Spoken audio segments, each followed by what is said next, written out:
And Mercedes-Benz will eliminate 3 lower-cost models and devote the majority of its resources to producing top-of-the-line vehicles in order to persuade investors that it is on par with luxury goods companies such as LVMH of France. Mercedes' concentration on higher-priced vehicles will enable the company attain profit margins of between 13 and 15% by the middle of the decade. And that's according to the CEO, Olas Klenius, assuming favorable market circumstances at that time. Mercedes will still be well behind LVMH's 27% operating margin in 2021, as well as Ferrari's 25% operating margin last year, but closer to German rival Porsche.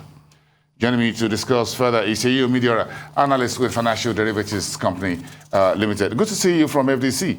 Yeah. Seyi, thanks very much. The Middle East has emerged as a bright spot for IPOs.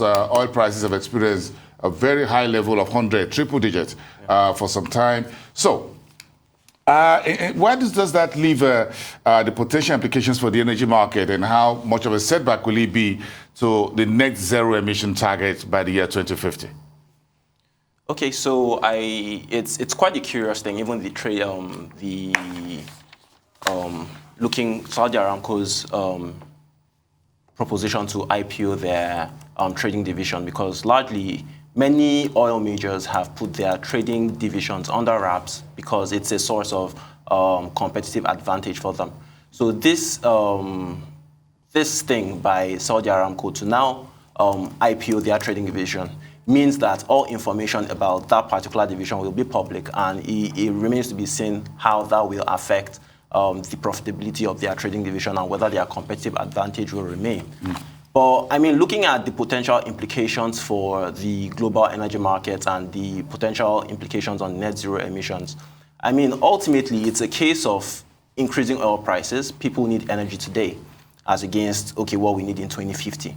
So, and that is one of the reasons we have seen increasing prices for oil, and not just oil alone, but other fossil fuels, because there's an energy crunch, as we all know, the Russia-Ukraine crisis, as well as shot up natural gas, LNG prices substantially. And this has caused people to pivot away from the so-called transition fuel, which is LNG, now to dirty fuels, because people need energy today as against what they need in 2-3 years.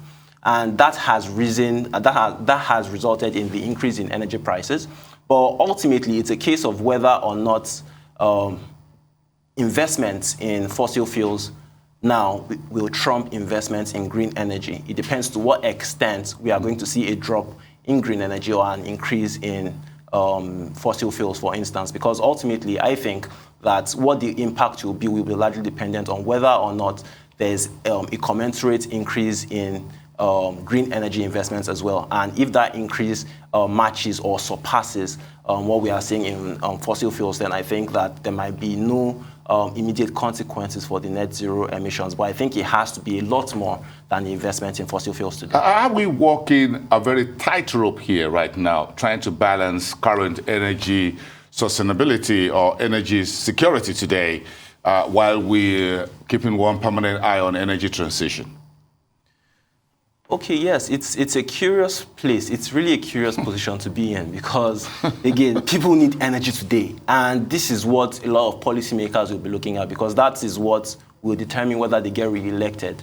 And of course, these are all in their own personal interest as well, whether or not they can get re-elected today and see how they can also aid in helping their own countries or their own jurisdictions also to transition into cleaner energy. So it's quite a curious position to be in, because these people have to deal with their energy needs today. People need to solve their problems of today. But at the same time, you are saying that people should think of the future. So how can we think of the future when we can't even get the technology today to help in that transition? So we need the power today to be able to solve that. And that's where Nigeria finds itself because of its coal deposits. So in this global call for interest and investments in cleaner energy, so where does that leave a country like Nigeria? No, yes. So it's a tough one. It's a tough one because we have all these deposits, and there seems to be a renewed interest in coal mining. As we saw, Fangela, the South African company, has seen its stock rally by about 1,000%. And so-called ESG minded investors are even piling on and buying these so-called dirty fuels.